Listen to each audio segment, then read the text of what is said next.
Assalamualaikum warahmatullahi wabarakatuh. Alhamdulillah wa syukurillah ala wali'ala nikmatillah. Allahumma sholli wa sallim ala sayyidina Muhammad rasulillah wa ala alihi wasahbihi wa wala. Amma ba'du.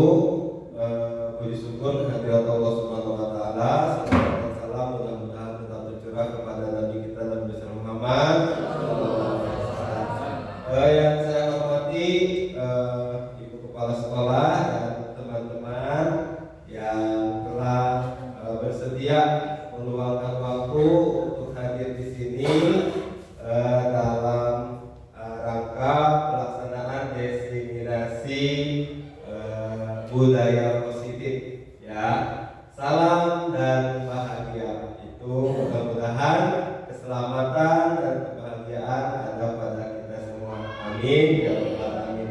Kita awali hari ini dengan membaca basmalah. Bismillahirrahmanirrahim. Hari ini kita berkumpul di tempat ini adalah dalam rangka diseminasi pemahaman modul 1.4 budaya positif. Modul ini dikembangkan oleh Andri Nur Cahyani SPD MS, Dian Sasmiati Rajasa MSc, dan Dr. Murti Ayu Wijayanti MPD. Mungkin dari kita semua sudah tidak, apakah masih baru atau memang pernah mendengar dengan istilah budaya positif? Ada yang pernah mendengar, sudah familiar Pak budaya positif? Pak Agus? Belum Pak. Belum ya? Ya. Budaya negatif. Ya, kegiatan hari ini jangan terlalu formal, kita santai aja ya, serius tapi santai. Kita lanjutkan. Sudah belum kenal kan dengan saya ya? Ini saya Pak Api, guru PPKN di SMP Cikur ya Bu ini. Jadi saya adalah PPKN di sini. Kalau Bu ini guru kelas. Oke. Ya. Karena hari ini kita kedatangan tamu ya, 2 orang dari SD juga yang hadir di sini. Terima kasih. Oke. Agendanya tadi sudah kita buka. Selanjutnya kompetensi lulusan, capaian umum, capaian khusus, pemahaman isti, eksplorasi konsep dan refleksi. Kompetensi lulusannya ini ya, kita baca dulu masing-masing. Peserta memahami pentingnya kebutuhan belajar dan lingkungan yang memfasilitasi seluruh individu di sekolah agar dapat meningkatkan kompetensinya secara aman dan nyaman. Peserta mampu menggerakkan komunitas sekolah untuk bersama-sama mengembangkan dan mewujudkan visi sekolah yang berpihak kepada murid dan berdasarkan nilai-nilai kebajikan universal. Capaian umumnya adalah memahami konsep pendidikan menurut KHD. Apa itu KHD? Bu Fitri, Umi Ki Hajar Dewan. Dihubungkan dengan konsep budaya dan positif sekolah yang berpihak pada murid. Melakukan evaluasi dan refleksi tentang praktik disiplin dalam pendidikan Indonesia secara umum untuk mendapatkan pemahaman baru mengenai konsep disiplin positif dan menciptakan murid dengan profil pelajar Pancasila. Yang ketiga, memahami peran sebagai guru untuk membangun budaya positif dengan menerapkan konsep disiplin positif dalam berinteraksi dengan murid. Ini capaian khususnya, boleh dibaca.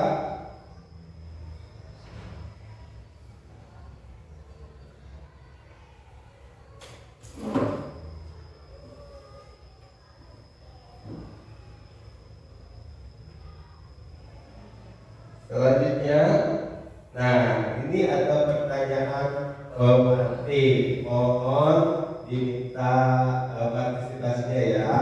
Ada 3 pertanyaan, setuju ataukah tidak setuju.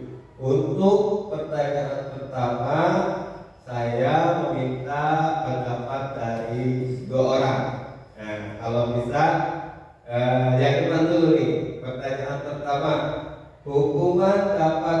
mendisiplinkan anak. Ada yang mau memberikan pendapat? Atau aja deh. Itu momennya kayak gimana dulu gitu loh Pak, yang bisa mendisiplinkan anak itu hukuman berat atau ringan gitu. Ya, gimana? Silakan. Yang pakai mikro. Gak apa-apa, kita pakai mic ya, karena kita di record kan. Jadi ada 3 pernyataan. Hukuman dapat mendisiplinkan anak, pemberian hukuman dengan hal positif seperti membaca atau membersihkan halaman sekolah dapat meningkatkan disiplin anak. 3, memberikan penghargaan dapat meningkatkan motivasi belajar anak. Nah, ada yang mau memberikan pendapat di sini? Tidak mesti 3-tiganya, salah satunya aja. Pak Asep? Oke. Silakan Pak. Terima kasih, betul. Saya ingin menjawab pertanyaan tematik yang nomor 1. Ya. Hukuman dapat mendisiplinkan anak. Saya setuju. Alasannya? Alasannya karena dengan hukuman tersebut ya, anak itu menjadi tahu konsekuensinya kalau misalnya dia melakukan kesalahan, ternyata ada dampaknya, yaitu mendapatkan hukuman gitu. Nah, dengan cara seperti itu mudah-mudahan si anak tersebut dia tidak melakukan kesalahannya lagi gitu. Kira-kira seperti itu Pak. Oke, beri tepuk tangan dong. Mas Rahman bisa mic-nya habis ya? Gak ada lagi ya? Boleh. Yang lain, Bu Nining mau memberikan pendapat tidak? Boleh, silakan. Mau. Enggak. Assalamualaikum warahmatullahi wabarakatuh. Waalaikumsalam.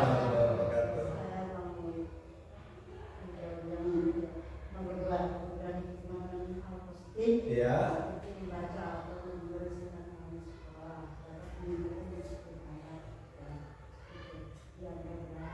dengan pemberian hukuman seperti itu, anaknya kedepannya ya sadar. Iya. Apalagi kalau anak belasan. Iya. Buat pelajaran bagi dia. Oh iya, jadi supaya dia Iya. kapok gitu ya. Terus ya kalau pelajaran gitu ya. Oke. Ya, terima kasih Bu Nining. Jadi Bu Nining juga setuju ya. Oke. Jadi belum ada yang tidak setuju di sini ya. Coba yang tadi sudah bagus. Mau ngasih pendapat nggak? Boleh. Masih campur amin. Siap. Kalau saya melihat dari 3 poin ini, yang pertama hukuman dapat mendisiplinkan anak, yang kedua pemberian hukuman dengan membaca dan membersihkan halaman, yang ketiga pemberian penghargaan. Semuanya saya setuju. Setuju. Saya setuju banget. Oh, Karena yang namanya suatu kesalahan pasti mendapatkan hukuman Pak. Itu. Yang terakhir berbeda, yang namanya suatu keberhasilan pasti mendapatkan penghargaan. gitu. Ya. Jadi 3 poin ini saya setuju Pak. Ya, terima kasih ya. Jadi tepuk tangan buat Pak Agus, Bu Nining dan Pak Asep atas tanggapannya. Jadi masih setuju ya semua, pemerintah dapat setuju. Ada yang tidak setuju nggak kira-kira? Mana Pak mungkin Setuju. Bu Enis setuju? Setuju. Oke ya. Nanti kita di depan akan belajar Bapak Ibu semuanya bahwa ternyata kita belajar dampak dari hukuman dan apakah itu hukuman positif, apakah hukuman negatif dan penghargaan. Mudah-mudahan nanti kita mendapatkan pencerahan di depan ya. Sementara saya masih tidak memberikan tanggapan dan saya pun di awal memang berpikiran seperti itu bahwa hukuman itu memang betul dapat mendisiplinkan ya. Nanti di depan kita ada banyak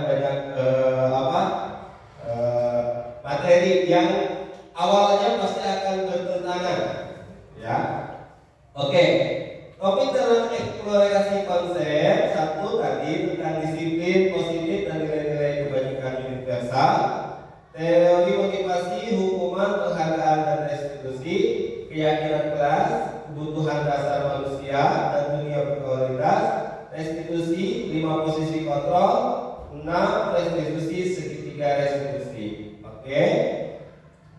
Oke, nah ini berkaitan dengan paradigma ya. Sekarang coba yang duduknya berdekatan, misal Pak Herul, boleh maju ke depan dengan mana? Dengan pasangan, oleh pasangan. Datang.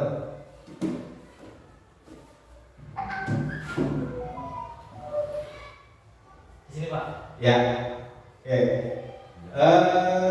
Ini apa ya? Kata dodol nih. Pak Herul di sini. Pak Herul bertugas menjaga dodol ini dalam kepalan tangan Pak Herul. Ya. Cepat. Pak Saman berusaha sebisa mungkin mengeluarkan dodol itu. Silakan. Merayu. Cara apa ini? Dengan dibuka. Iya. Mengabdi Saya boleh dulu. Iya, kalau ditodol dikeluarkan nggak gitu? Coba, ayo, coba kasih. Ini dikasih dulu ini. Nah, ayo, buka. Bebas. Silakan. pertama dengan cara merayu tuh. Coba rayu dulu kayaknya. Bapak apakah boleh saya minta dodol itu? Nggak boleh Pak. Saya satu-satunya Pak. Mana bicara? Responnya harus gimana Pak? Ya, jangan pertahankan, responnya jangan dulu. Ya. Nah, coba pertama dengan membujuk. Nah, coba. Akhirnya pegang. Ya. Herul yang datang. Bolehkah saya minta dodol itu kan? Tidak boleh Pak. Berat. Satu-satunya. Tidak cocok, tidak berhasil, mengancam. Tadi kata Boleh kan? astagfirullah, emang kejam. Ayo silakan menghadik, Mengerti? Gini Pak. Kayak gimana? bergetak. Tunjuk Pak. Herul, boleh saya minta dodol? Jangan Pak. Tidak, menyuap. Ayolah gitu. Herul adalah.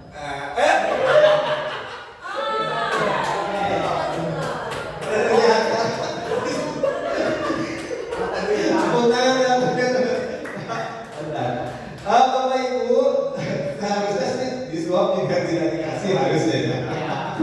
Gini, Harusnya. ini coba dari simulasi tadi saya pegang.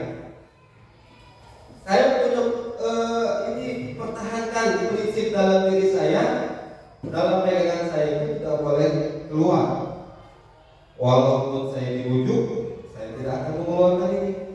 Walaupun saya diancam, walaupun saya dihadik, walaupun dirayu, disuap agar membuka kepala, ini tidak akan dibuka kalau diri saya tidak mengizinkan tangan saya untuk membukanya. Betul tidak? Hah? Jadi kira-kira harus dengan cara apa? Bagus. Harus dengan kesadaran diri saya sendiri kan? Betul kan? Saya udah saya buka, gitu kan? Berarti yang menentukan dodol ini dibuka dan tidak dibuka siapa? Diri kita sendiri. Gitu ya. Dari sini kita belajar bahwa perubahan paradigma teori kontrol yang mengontrol diri kita, yang mengontrol anak, yang mengontrol guru, yang mengontrol istri, yang mengontrol pimpinan, itu diri mereka sendiri. Ya, ilusi guru mengontrol murid. rek dicarekan sang kumaha oge amun muridna itu bae mah diancam tah diketat tah bagian ngumpul tugasna atuh kumaha kumanehna bae. Iya benar. Sadar diri. Anda sudah mulai masuk nih. Jadi maksudnya kita akan ke ranah kesadaran diri sendiri. Dikritik nih, ilusi kita dikritik ya bisa membuat orang merasa bersalah dan menguatkan karakter. Yang ada bukan menguatkan karakter, ngeri, hati, ya kan?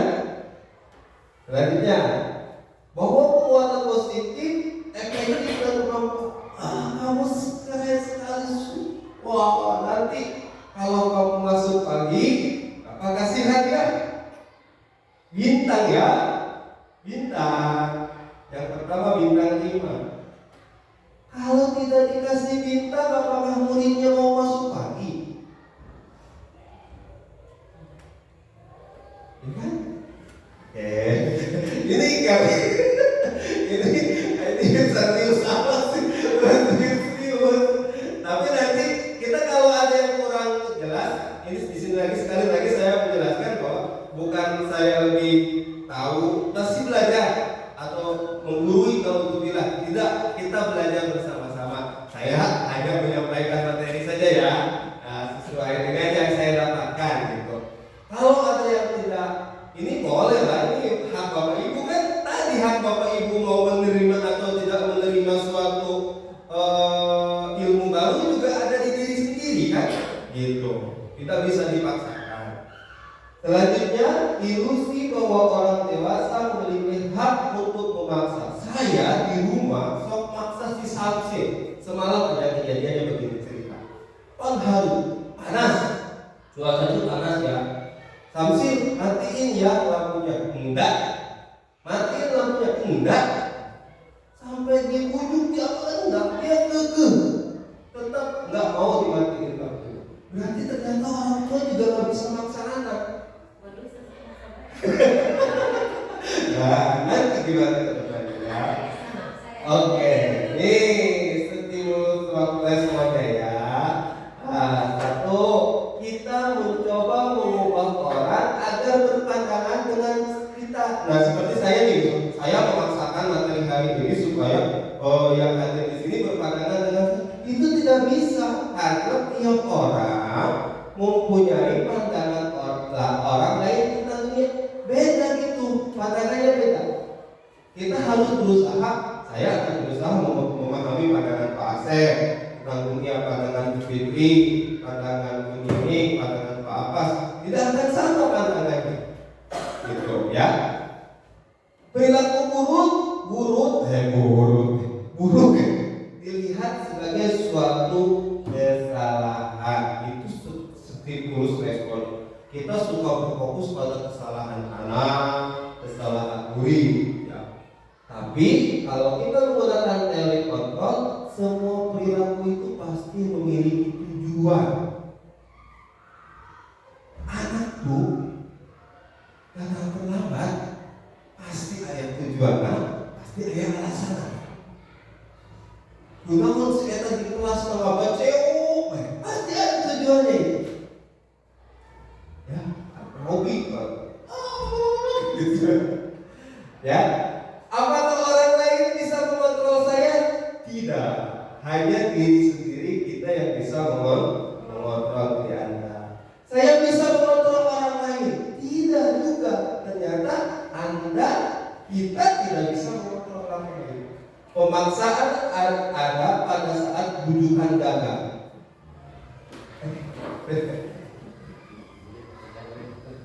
Kasih Bu.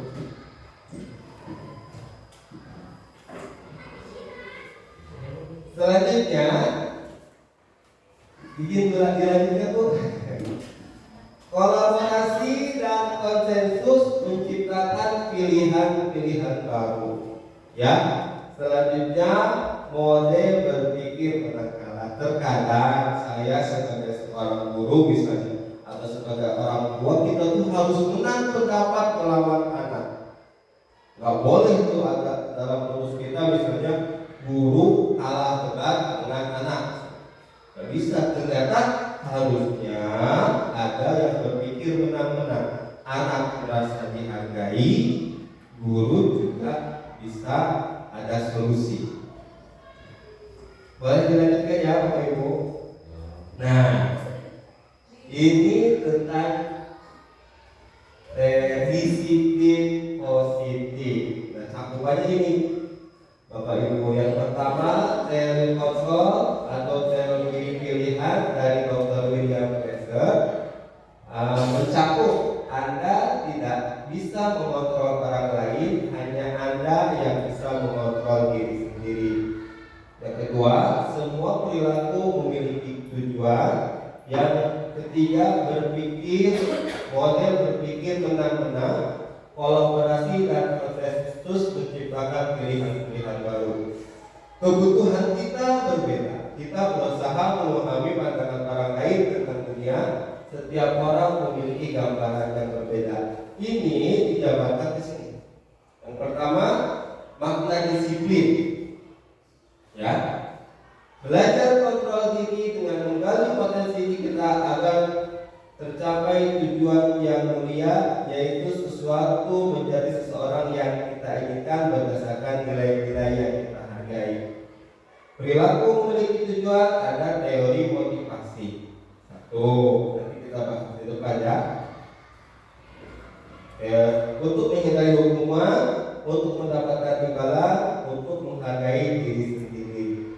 Diturunkan menjadi nilai-nilai kebajikan universal, keyakinan keras, 5 posisi kontrol, menghukum, membuat rasa bersalah, teman, pemantau, dan manajer. Diturunkan kembali menjadi segitiga eksklusif.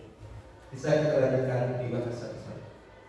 Ternyata Bapak Ibu, kalau kita mendengar istilah disiplin, apa sih yang pertama didengar? Bu Fitri?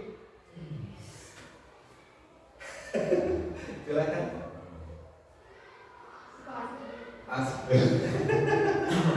Asal lagi. Asal favorit kayaknya hari ini ya. Kalau mendengar kata disiplin sih, kalau menurut saya itu dengan tepat waktu. Iya betul. Saya juga begitu. Jadi kalau disiplin itu pasti kita identiknya dengan tepat waktu, ya. Tapi di sini ternyata ada pemahaman baru. Ternyata disiplin itu artinya belajar menurut bahasa Latin, ya. Berkonotasi dengan makna asal dari kata ini berkonotasi dengan disiplin diri dari murid-murid Socrates dan Plato. Disiplin diri membuat orang menggali potensinya menuju sebuah tujuan apa yang dia hargai. Terkadang saya pribadi misalnya tadi berhubungan dengan waktu. Disiplin itu tepat waktu, tapi kita kan motivasinya bukan karena diri. Motivasinya bisa ditegur kepala sekolah. Ya, gitu ya. Ya misalnya, berat aja di situ kan kepala sekolah, gitu kan? Nah itu. Namun dalam budaya kita, makna disiplin telah berubah menjadi sesuatu yang dilakukan seseorang pada orang lain untuk mendapatkan kepatuhan. Betul. Ya. Kecenderungan umum adalah menghubungkan kata disiplin dengan ketidaknyamanan. Kalau tidak dapat dalam waktu, ditegur. Kalau datang tidak tepat waktu, dihukum. Kalau datang tidak tepat waktu, keliling lapangan. Ya. Atau kalau datang tepat waktu, dipuji. Gitu kan? Ya. Kita lanjutkan ya. Ini tentang nilai-nilai kebajikan universal. Nah, ini akan kita bahas tentang teori motivasi, hukuman, penghargaan, dan restitusi. Untuk menghindari ketidaknyamanan, misalnya Pak Herul datang tepat waktu tadi karena tidak mau dihukum. Saat kita dihukum, rasanya nyaman atau tidak nyaman? termasuk pada anak kita juga. Ya, tuh. Ini motivasinya kalau menghindari rasa tidak nyaman, datangnya dari dalam apa dari luar?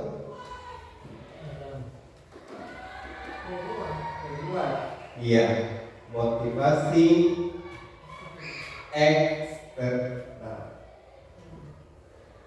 Ya. Yang kedua, untuk mendapatkan imbalan. Kalau kamu datang tepat waktu, ibu kasih nilai, tambahan nilai, ya kasih bonus, kasih bintang 5. Sama ternyata ini juga masih motivasi eksternal. Yang akan kita gali, yang akan kita tingkatkan adalah untuk menghargai diri sendiri. Saya akan menjadi orang yang seperti apabila saya melakukannya. Ya, itu. Begini nih, misalnya jam pelajaran terakhir tetap mau masuk di kelas. Itu motivasinya dari diri kan, bukan dari siapa-siapa. Saya gak mau pulang duluan karena saya yakin saya adalah guru yang baik. Ya, gitu ya. Kesadaran diri ya. Iya, kesadaran diri, merasa kesadaran diri. Wah, nggak ada perasaan merasa bersalah nih saat kita meninggalkan anak-anak kita tidak belajar. Kecuali kalau itu sakit ya. Kayak cerita. Ini pendapat Ki Hajar Dewantara. Merdeka itu artinya tidak hanya terlepas dari perintah, tetapi saat memerintah diri sendiri. Akan sangat berbeda. Begini, Wendis Butatung semuanya. Kalau kita melakukan etak, sok berasa begini kan? Kita mau sholat, sebetulnya mau sholat nih, mau sholat, ditegur misalnya orang, hei jangan sholat, kita sok males sholat. Kadang-kadang kalau saya, sholat kan, kalau disuruh, ya. Jadi kita harus pandai memerintah diri kita sendiri. Nah, ini yang betul-betul tadinya saya menolak. Lihat dari bahasanya, dihukum oleh penghargaan. Padahal kan kita senang tuh saat Pak Asep diseminasi pelajaran TIK yang bisa jawab dapat coklat. Asep saya senang banget, serius. Yang dihukum saya yang dapat coklat atau yang tidak dapat coklat? Yang tidak dapat coklat. Betul. Dia iri. Merasa terhukum. Begini contohnya, saya dulu waktu SD pernah nih, yang bahkan kemarin masih sempat praktek loh rasa di sini di kelas ini. Yang masalah yang bisa jawab pulang duluan. Ya apa sih ya? Saya ingat deh SD, bisa kalian pulang duluan. Oh bisa. Oh balik ke duluan. Yang pulang tidak masalah. Pulang terhukum. Kita sudah membuat anak yang lain itu merasa dihukum karena tidak bisa menjawab. Di sana. Selanjutnya ternyata penghargaan itu jangkanya jangka pendek. Betul bisa memotivasi, betul bisa merubah anak jadi ya, tapi jangkanya jangka pendek. Cuman sebentar, selama iming-imingnya itu ada. Iming-imingnya tidak ada, dia jadi malas. Baliklah. Ya, yang hukum itu adalah kurang mengurangi ketepatan. Itu tadi penghargaan tidak efektif, penghargaan merusak hubungan. Penghargaan menurunkan kualitas, penghargaan mematikan kreativitas, penghargaan mengurangi motivasi intrinsik. Sampai di sini kalau ada pendapat yang lain boleh disampaikan. Kita sharing-sharing aja. Begini, yang lain apa betul? Ya.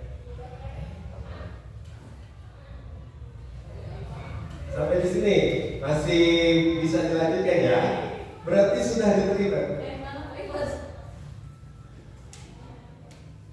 Nah, maksudnya saya sampai kegiatan pemahaman elaborasi masih menentukan. Saya tuh orang yang suka memberi penghargaan minimal dengan tepuk tangan. Kasih tepuk tangan nih buat yang sudah jawab, gitu kan? Kita suka begitu kan? Ternyata penghargaan di sini ini adalah penghargaan yang dijanjikan,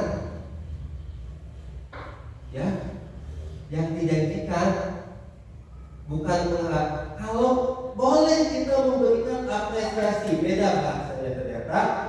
Penghargaan dengan apresiasi beda. Penghargaan itu sesuatu yang dijanjikan. Kalau kamu bisa jawab ini, kamu akan dapat lah. Kalau kamu absennya tidak bohong, nah nanti ibu kasih hadiah. Ya, kalau kamu tidak datang terlambat, bapak kasih jam tangan. Nah itu penghargaan yang seperti itu. Ternyata yang berhubungan dengan iming-iming. Tapi kalau mengapresiasi, nah saya baru masuk. Ternyata boleh dan sangat perlu dilakukan. Beri dukungan secara khusus. Ya, bisa dipanggil, misalnya, Robi sini. Hari ini kamu sudah hebat sekali memberikan pendapat kamu. Atau hal-hal kecil. Saya suka lihat di kelas 7A ada 2 orang Bu Dini yang anaknya tanpa disuruh sudah suka mau bersih-bersih sendiri. Ada. Nah, kita boleh berikan apresiasi, pengakuan secara pribadi. Bapak bangga dengan kamu. Bapak salut dengan perilaku kamu. Detail, tunjukkan secara itu lebih mengenalnya. Menunjukkan kepada kesadaran diri. Dan semua murid kalau bisa secara bergantian, karena setiap murid juga pasti punya sisi positif. Terkadang saya juga ngomongin murid juga enggak tahu aja. Dan harus konsisten, fokus pada proses bukan hasilnya. Nilai kamu bagus, gitu kan, hasil prosesnya yang kita beri penghargaan. Kamu hebat, sudah tidak mencontek hari ini. Ya. Nah, contohnya apa sih pengakuan?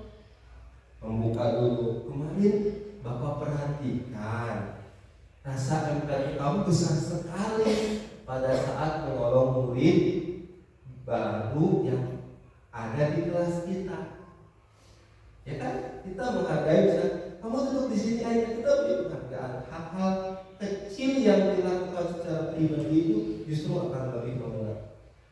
Saya menghargai kepedulian kamu pada saat kamu membantu teman-temanmu di tugas kelompok.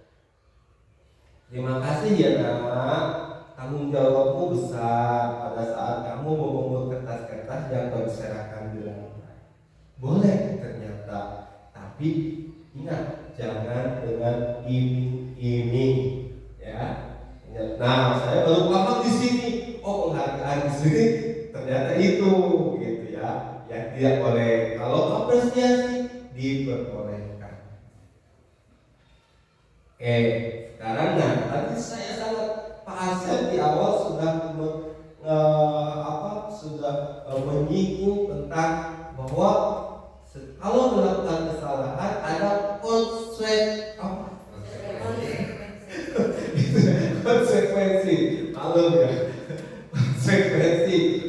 Ternyata, nah berbeda Pak Asep antara hukuman, konsekuensi dan restitusi. Coba kita di sini bermain sedikit ya.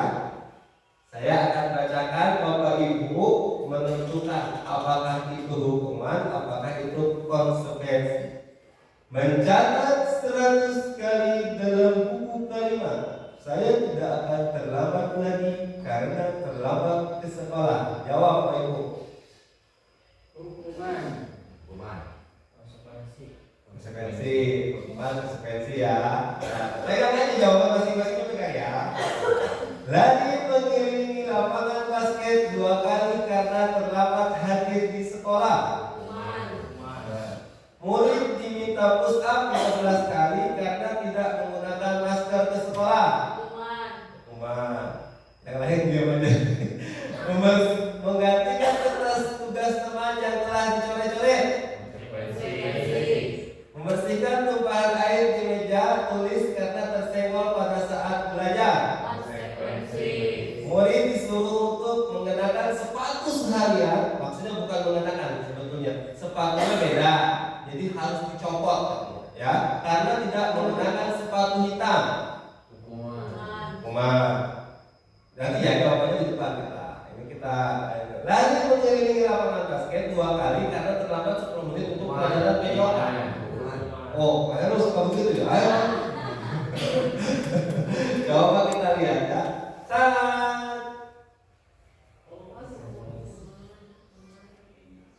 Iya betul. Terakhir dong, Re. Coba. Mengenai lapangan basket. 2 kali kena ringan mungkin ya. Ternyata kenapa yang terakhir masih ya, yang terjebak banyak yang terakhir ya. Kenapa itu mengelilingi lapangan kalau yang pertama mau hukuman, yang kedua jadi konsekuensi. Lihat, ini dalam pelajaran PJOK. Jadi dianggapnya itu warming up, menggantikan waktu pemanasan yang terlewat. Ya. Nah, kalau mencatat, kenapa mencatat 100 kalimat dianggap hukuman? Tidak relevan, Bapak Ibu guru, tidak ternyambung, terlambat menulis kalimat. Dia semakin terlambat tidak? Semakin terlambat. Iya. Harusnya apa konsekuensinya? Mengganti jam yang terlambat dengan tetap belajar di kelas pada saat istirahat. Misalnya begitu. Itu konsekuensi. Ya. Menghadiri lapangan basket karena terlambat, nyambung ke. Semakin lama dia terlambatnya kan? Terus semakin terlambat, suruh keliling lapangan, tambah terlambat. Gitu. Sama Bang Habib salah satu mulungan sama. Seperti ya. Nah, ini jangan ditelan secara dulu ya, masuk di sini mudah. Pelan-pelan saja. Saya juga masih belajar Pak Iwan. Terima kasih sudah hadir, luar biasa. Aman ATM ya Pak Iwan? Luar biasa. Cair. Nah ini perbedaannya Bapak Ibu. Hukuman dan konsekuensi. Hukuman itu menyakitkan.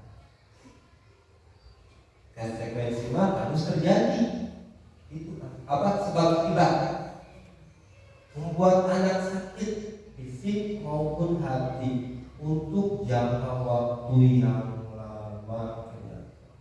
Ingat guru suka hukum adalah? Ya, itu dia. Nah, saya berpikir ditempeleng sama orang tuh, guru ingat sampai dari membekas. Jadi pilihan kita bekasnya itu apakah kita diingat dengan hukuman kita, apakah diingat dengan inspirasinya. Kesadaran juga tetap merasa ketidaknyamanan di dalam jangka waktu yang pendek. Karena dia kan ini mah sebab akibat. Anak membenci kedisiplinan. Menyebabkan anak menjadi menghargai disiplin. Kalau hukuman pasti bersifatnya paksaan. Kalau stimulus tanggapan. Jadi harus ada ini dulu nih. Ayo ya, kalau kita sepakat ini, kalau misalnya yang tidak piket berarti harus denda 2.000. Itu kan konsekuensi kan, saya. Selanjutnya ada mendorong anak menyakiti diri sendiri, konsep diri yang buruk, anak belajar menyembunyikan kesalahan ini yang sering sangat terjadi, termasuk pada anak saya. Misalnya saya Nuril udah sholat belum? Padahal belum, karena dia takut dihukum, dia berbohong kan. Akhirnya dia menyebabkan dia berbohong karena takut dihukum. Kalau di kita sering menemukan anak yang menyalahkan orang lain, si itu pak atau si itu gay, ya. Marah, rasa bersalah, dipermalukan. Ini cerita real di sanawiyah saya di sana, teman-teman. Jadi ada anak tidak bisa baca Quran oleh gurunya, itu langsung ditegur langsung dan ditertawakan oleh teman-temannya. Seminggu pak tidak sekolah. Malu ya, membuat rasa malu. Masa sih nggak bisa yang begitu akal? Itu SMP yang bisa baca gitu kan? Ya betul bu. Nah ini hukuman, konsekuensi dan restitusi. Ternyata kalau hukuman dia yang kita lakukan itu masuk ke dalam identitas gagal. Anak akan mempunyai identitas gagal. Kalau yang konsekuensi dan restitusi masuk ke dalam disiplin identitas sukses. Hukuman negatif, konsekuensi netral karena itu sesuatu yang harus ditanggung karena perbuatannya. Kalau restitusi justru positif. Nah ini yang sangat benar. Apa itu restitusi? Restitusi adalah proses menciptakan kondisi bagi murid untuk memperbaiki kesalahan mereka sehingga mereka bisa kembali pada kelompok mereka dengan karakter yang lebih kuat. Ya. Nah, ini restitusi ya.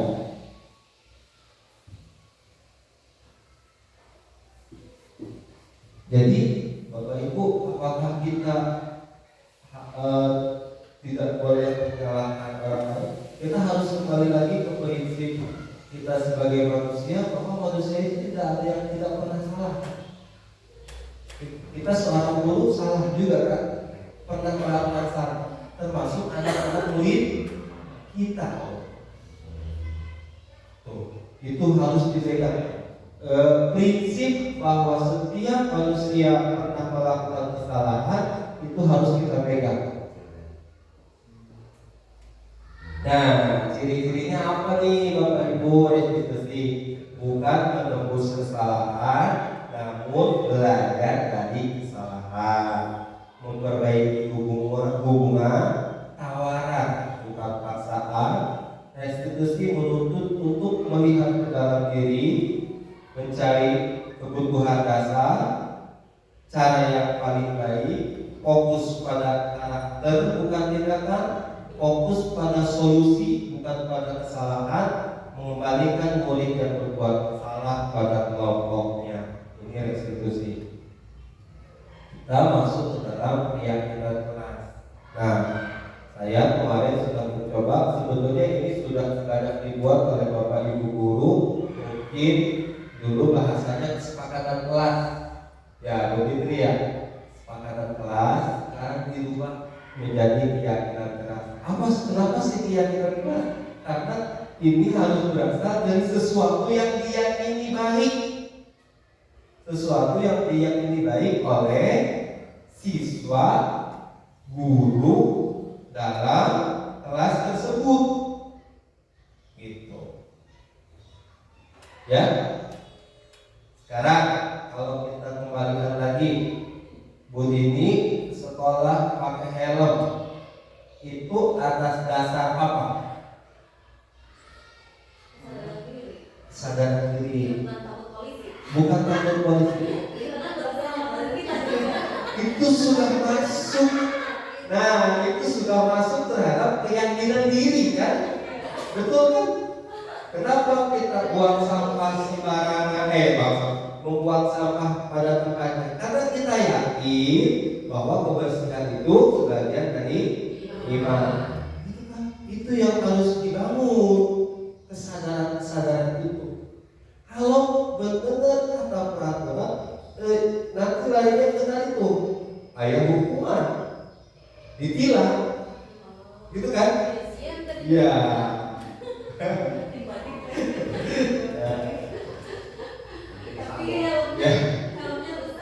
Oh, helmnya rusak.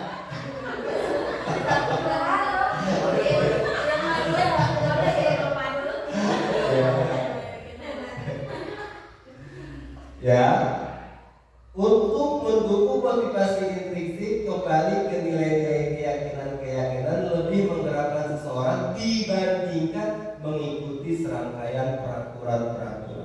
Jadi keyakinan kelas itu diambil dari anak-anaknya, gitu. Anak-anak yang mengusulkan, Pak, kelas kita tuh harus semangat. Kenapa harus semangat? Nah, mereka bilang. Dan bahasa keyakinan kelas itu tidak boleh bahasa negatif, tidak boleh datang terlambat, itu jangan dihindari. Harusnya datang tepat waktu, tidak boleh tidur, diganti, harus belajar dengan semangat.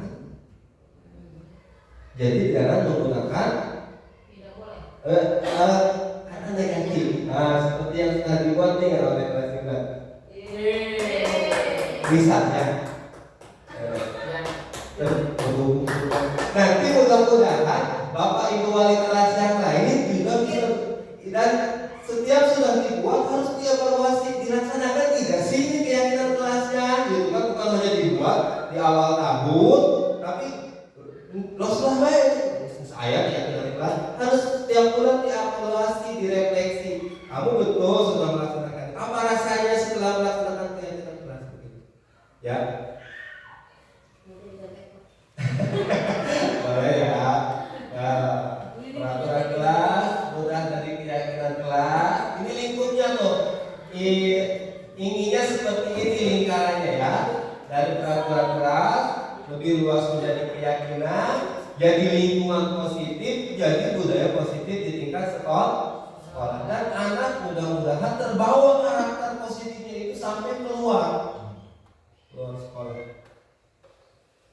Nah, dan bukan hanya untuk anak, ternyata keyakinan kelas itu saat keyakinan kelasnya datang tepat waktu termasuk siapanya juga.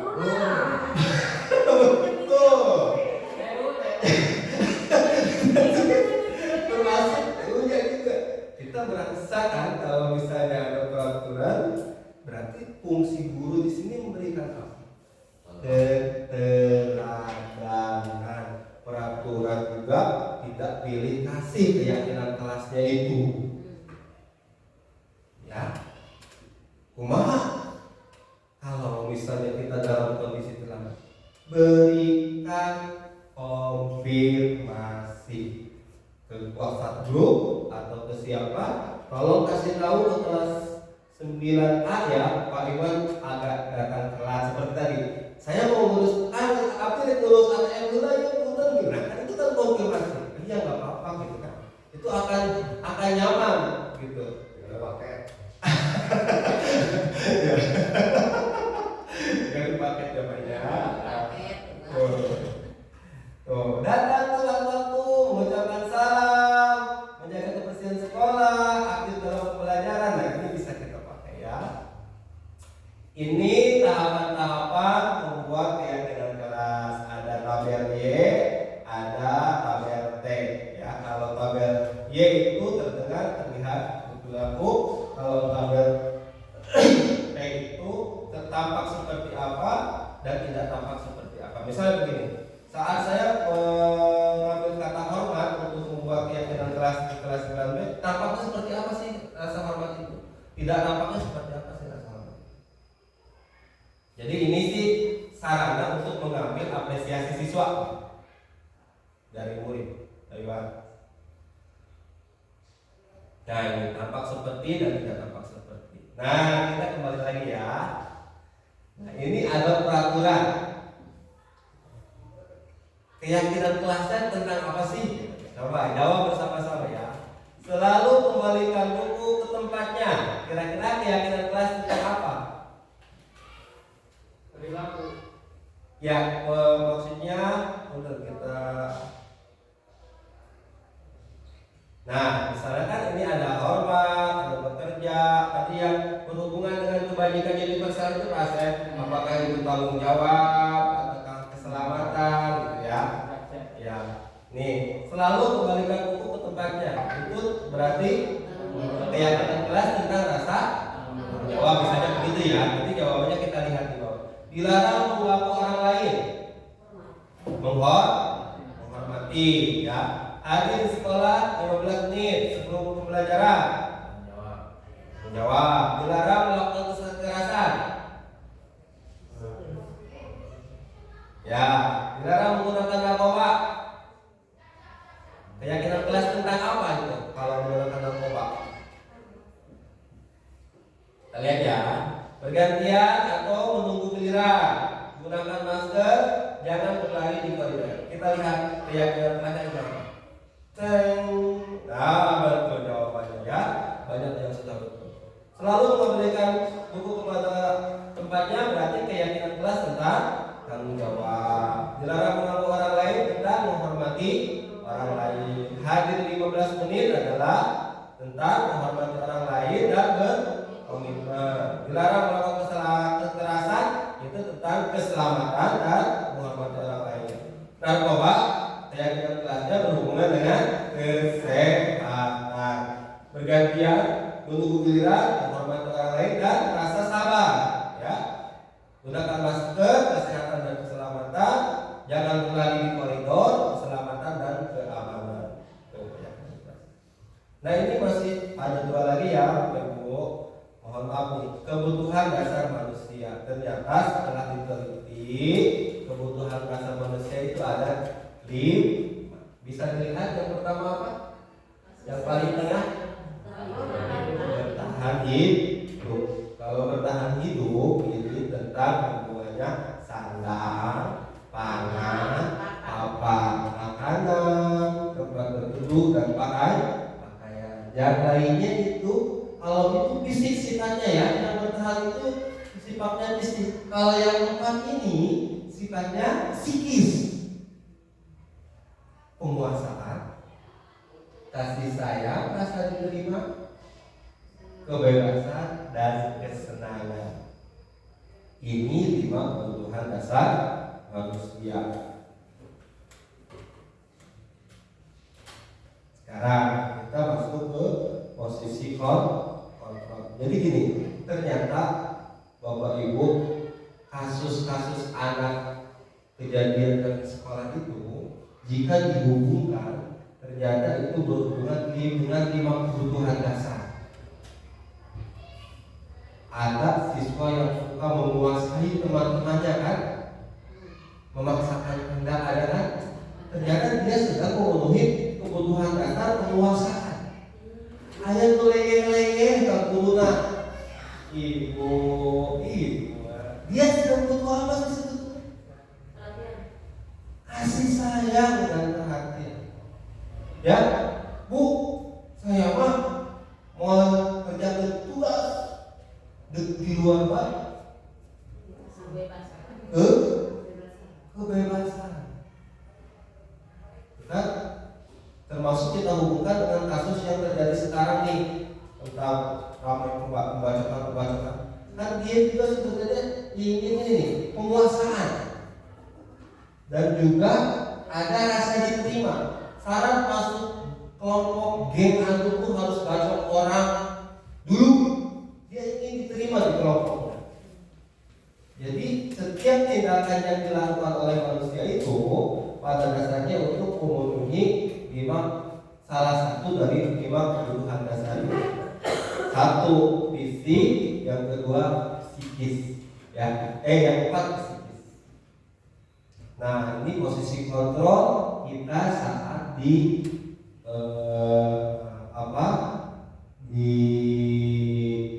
sekolah ataupun di mana saja. Posisi kontrolnya ada identitas gagal, kontrol dari luar, ada identitas sukses atau masih kontrol dari luar tapi berhasil ada sukses, ada identitas sukses kontrol dari diri. Sekarang kita boleh lihat kita sebetulnya ada di posisi kontrol yang mana. Apakah posisi kontrol penghukum, pembuat rasa bersalah, teman, pemantau, atau manajer? Penghukum ciri-cirinya menghati.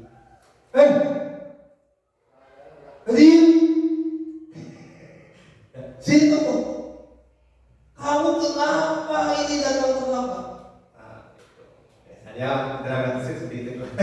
Ya Bu ya. Ibu saya tuh ya menyindir. Ya bagaimana saya? Jadi kemarin saya ditanya tuh ya dalam Bapak ada di posisi mana? Posisi menghukum gitu ya. Kita ada di sini. Menyindir. Komunikasi saya tadi. Saya. Oke. Itu dulu. Mudah-mudahan nanti berubah ya. Kita berubah bersama ya. Berubah. Kalau kamu tidak mengerjakannya, awas ya. Wali nilai. Pusat 15. Ambil satu. Nah, itu kita ya. Hasilnya apa itu? Ternyata ada orang nurutnya dihadapkan orang tua. Saya dia cerita ke siapa tuh ada guru kerja kanan murid. Pas guru nanti balik, betul saya sekolah kurang. Kita nanti balik dulu guru kan. Salah satu SMP di sini. Ya bisa segini. Karena mungkin kita sering memposisikan kita itu. Nah yang kedua tuh anak memberontak. Ini kejadian kan? Memberontak, menyalahkan orang lain dan berbohong. Hasilnya, ya, murid mengatakan guru di luar dunia berkualitas, menganggap guru itu musuh, bukan panutan. Hasilnya ya, murid berkata, sabar, biarkan aja, nanti juga marah-marah lagi, ya, dan akan melakukan kesalahan lagi. Tuh, posisi kontrol sebagai ada pembuat rasa bersalah, bahasanya lembut. Nah, contohnya berceramah, seharusnya kamu tidak begitu. Ibu kan jadi sedih. Kamu nggak kasihan sama ibu? Gitu. Ya, waktu ibu ya, ibu diomelin kepala sekolah. Saya ketemu itu katanya, bu senyum. Ibu kecewa sama bapak tuh kecewa. Saya suka ngomong gitu. Itu tuh mana di kelas ini orang itu ya. Nah itu ya. Kamu guru berkata, kamu seharusnya sudah tahu. Ibu lelah sekali mengatakannya. Ibu stres.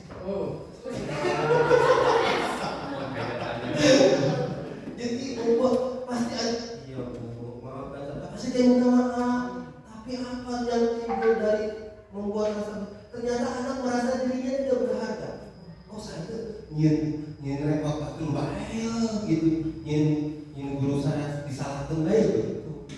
Katanya, ya. Yang dikatakannya, maafkan saya merasa rendah diri.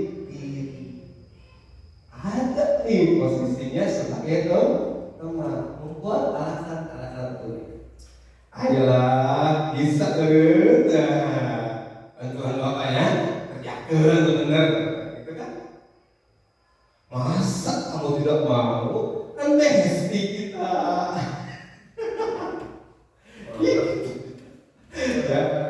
Ya, ingat, ibu tidak pernah bantu ya, tidak mau. Ingat, ibu tidak pernah bantu. Akhirnya ketergantungan ternyata bapak ibu. Walaupun indikasinya di sini adalah berhasil, tapi ini kontrolnya masuk dari luar. Si guru tuh, si anak tuh dekat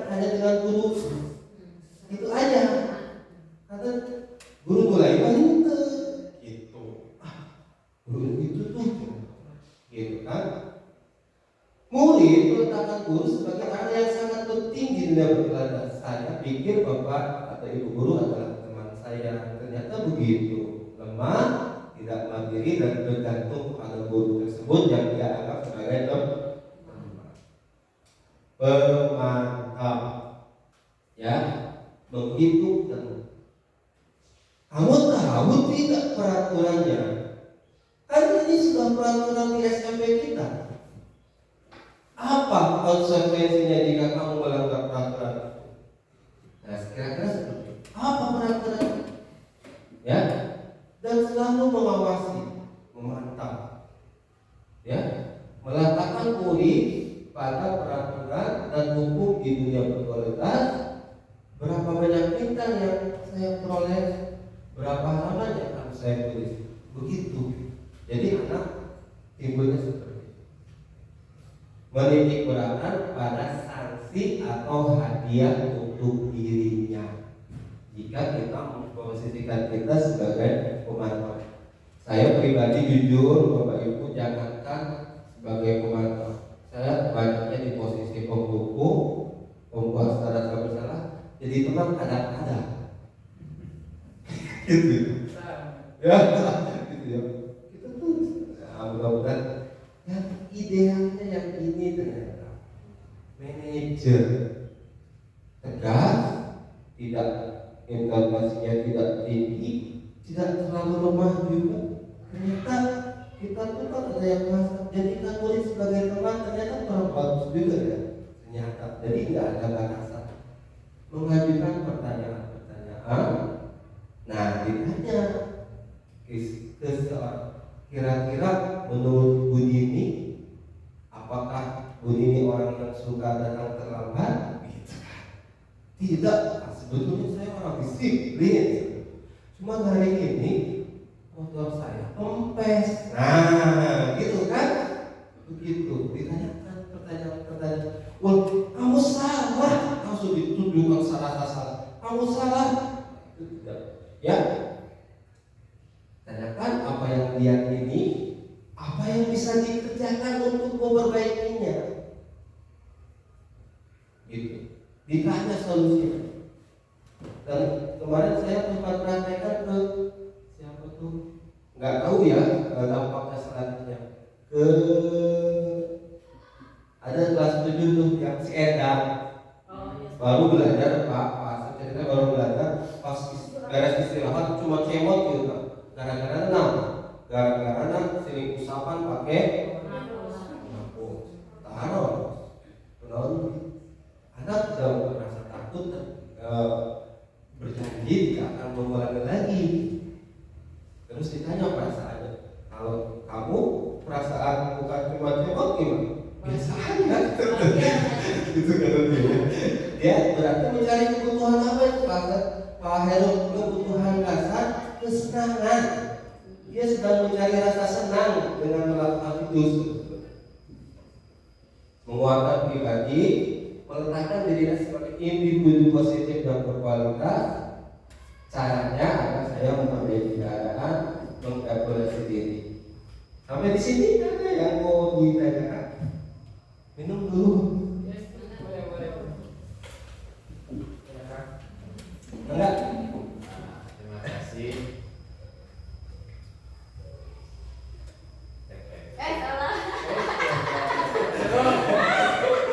Aduh, kan dia prioritas minum prank.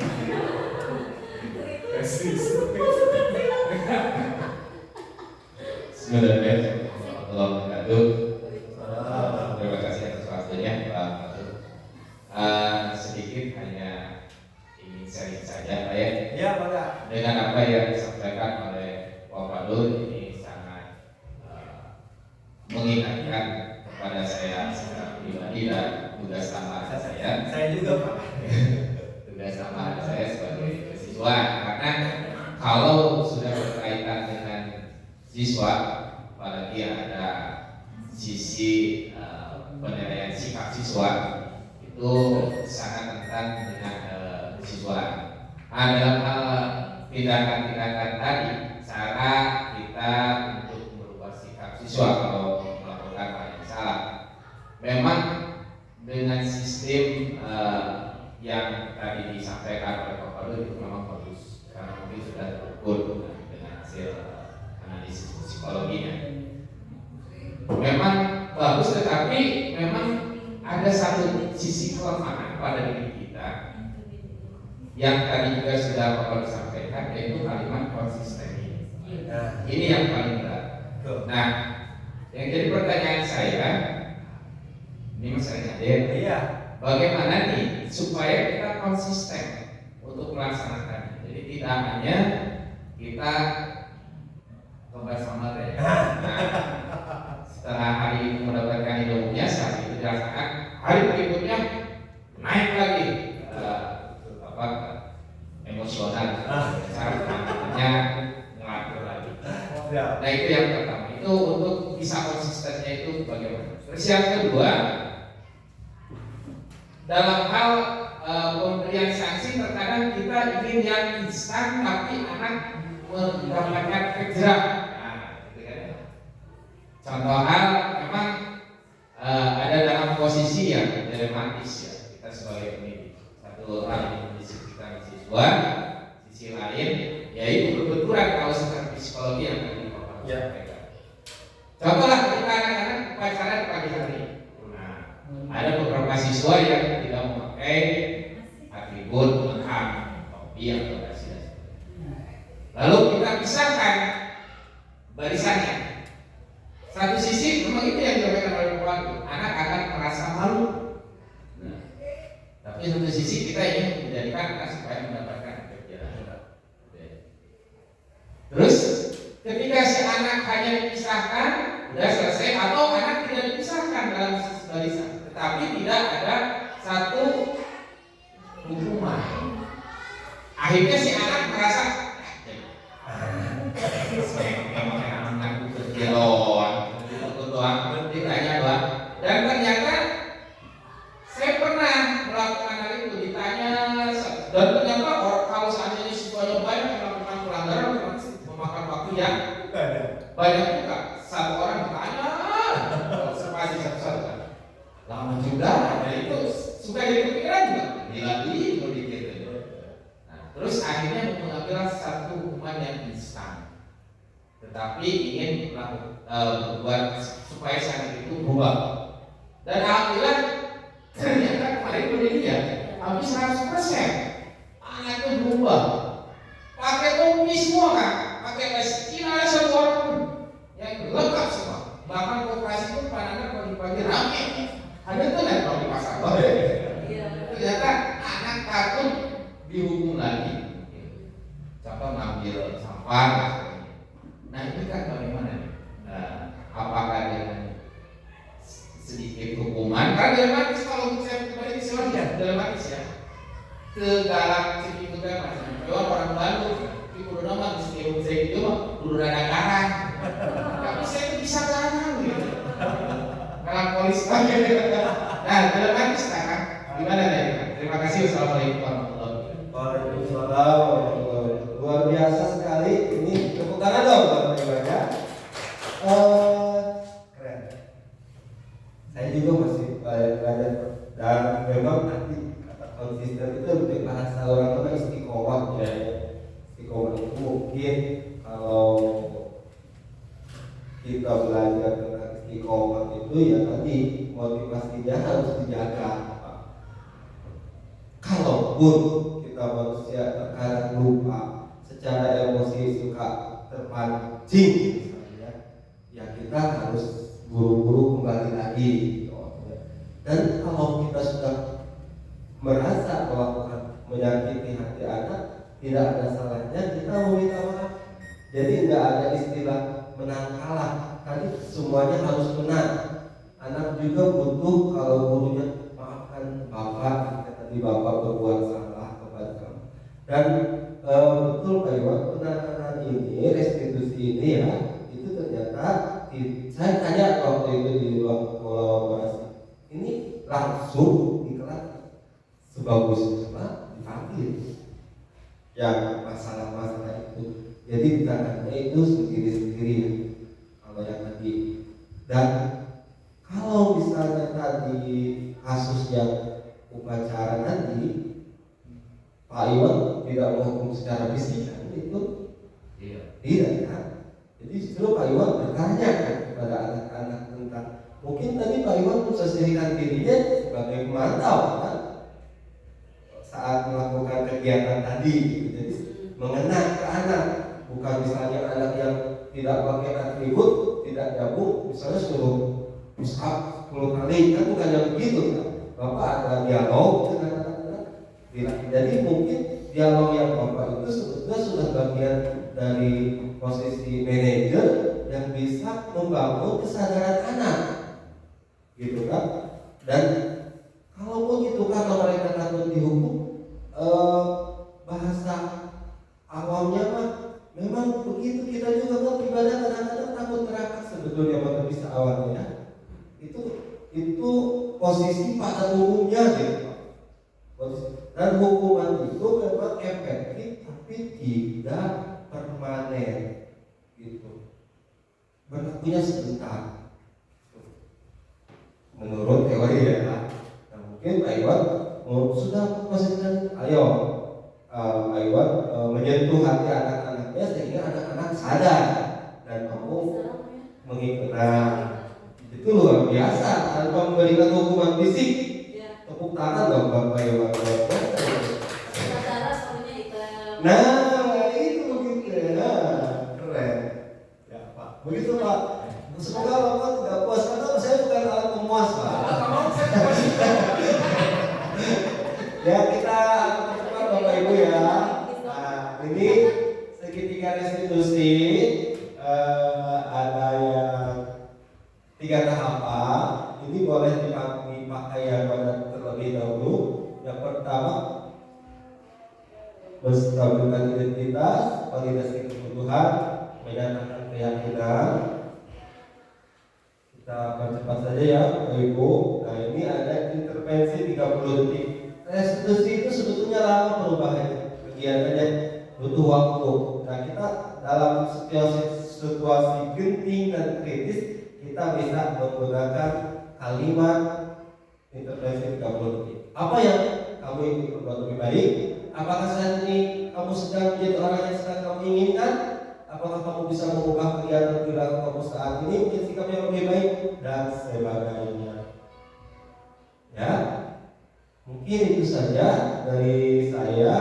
Sebelumnya minta refleksi dulu mengenai kegiatan ini, tanggapannya bagaimana, apakah ada pemahaman atau tentang kegiatan tadi ini, tentang tanggapan tentang tadi penghargaan hukuman tadi. Silakan satu orang saja boleh.